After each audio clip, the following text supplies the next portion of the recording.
Hello, everybody, and greetings on this absolutely gorgeous February day. This is Alchemist 2, and I'm back again with another movie review. I just recently watched Zoolander 2, and being a huge fan of the first film, I love Ben Stiller, I love Owen Wilson, Will Ferrell, all these characters.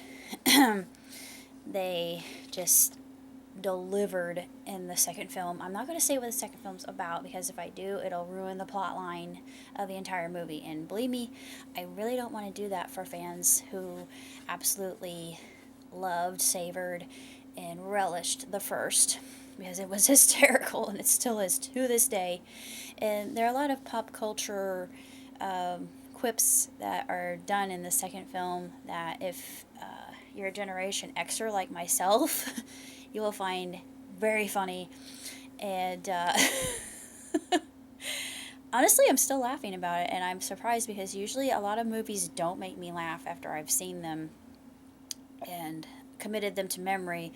A lot of my favorite comedies are this way, and this ranks among a lot of my favorites. And my dad, he was entertained by it, but he didn't understand it at all. And he said to me after the movie, he said, if you were to ask me what the movie was about, set me in front of a firing squad, I wouldn't be able to save my life. And I had to laugh. I thought, well, yeah, you do have to kind of see the first one to understand what the context of the second one is about. What was so funny is in the second one, they take shots at Lady Gaga, even though you know that this character is supposed to be a satire and a spoof of Lady Gaga. It is so obvious, or Bjork. Yeah, I think they used that for fuel of inspiration. Of course, all your favorite roles are reprised, and it is glorious to see. It is so epic, and I absolutely adore it.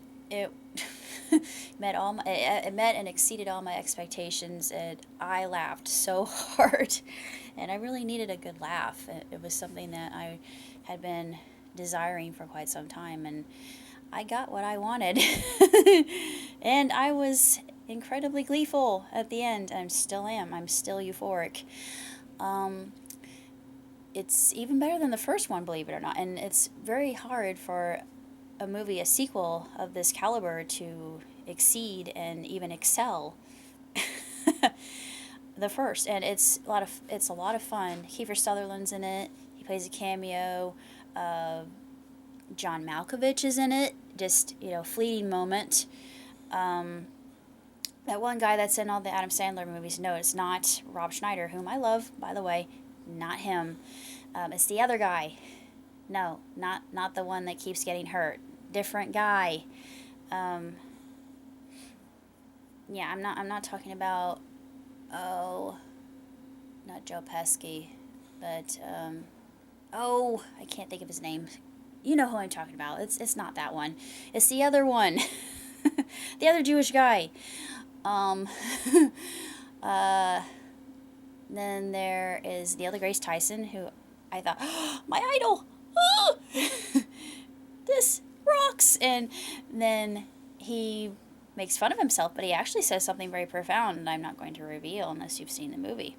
And being a lover of theoretical physics myself, I think that the statement is well worth pondering, and it's one that I'm still pondering now, and it's still just expanding my mind to the point where I can't really express, even in my poetic vocabulary, what he has said is just that deep. Katy Perry's in it. Let's see.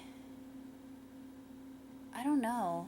There were other people involved. Oh yeah, fashion icons.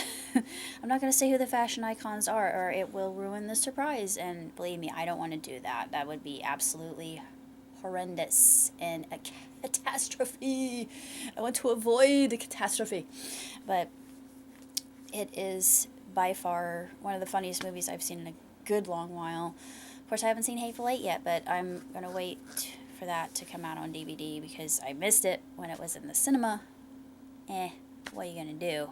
Hail Caesar too. I want to see Hail Caesar really, really, really bad. But anyways, this movie is absolutely stupendous. It is nothing short of phenomenal, and its tremendousness, I should say. It is fantastic. It is fabulous. It is magnificent. It is marvelous. It is stellar, astronomically so. And I think that all fans of the original Zoolander will absolutely drool over this and just love every minute of it, because I know I did. It's a satire, and it's fun, and it's not supposed to, it doesn't take itself seriously, which is what I like. And despite the fact you might think, oh, it is so stupid and a lot of cliches and it's predictable. Well, yeah, it's got that, and a lot of comedies go by a similar shtick, but that's what makes comedy, and usually if something works, go with it. I know this from experience. I mean, I'm not a professional comedian, or comedian, I should say, but I pride myself on being funny. I don't know how well I execute that, but I'm an only child, let me just put it that way. And I entertain myself, and I like entertaining other people, but it's not something I do professionally. It's just I love laughter, and I love entertaining, and I enjoy the gift of laughter is is really quite a miracle in and of itself. As far as ratings go, 2 thumbs way up, no questions here. 5 stars hands down. I know a lot of other people say, oh, how can you give it that? Well, everybody has their own opinions, and of course I respect other people's opinions, and we're all different. No two people are alike, and that's what makes this world so diverse and interesting. But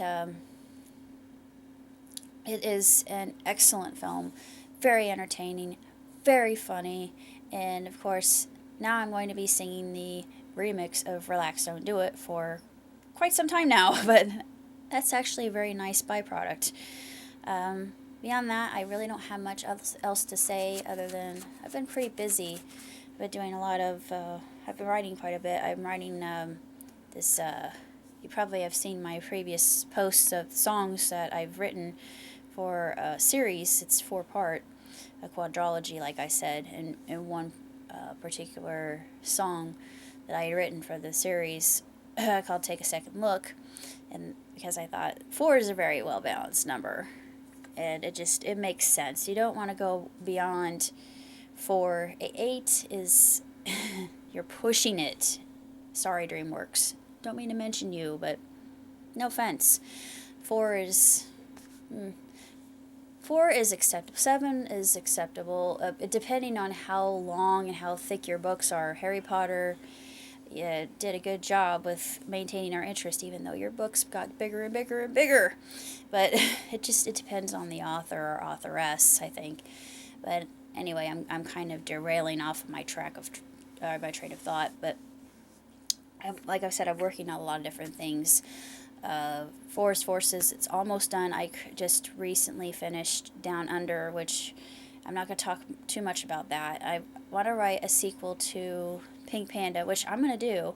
I know what I'm going to do now. I asked my friend, I hadn't heard anything from him. I thought, well, we had her in Miseryville first, and I'm going to put her in different situations where it's like My Little Pony, but different. It's the same idea of tolerance and kindness and all these ameliorative attributes that people have and can share with one another to make the world a better place, better place. I'm turning Japanese. I already think so. Yes, I know. Sorry. Wait, babe. I don't know why I do these things. Anyhow, that's basically all I have to say about what I'm doing right now, and I'm just busy. So I shall see you later. Till next time. Live long and prosper. Ciao tutti.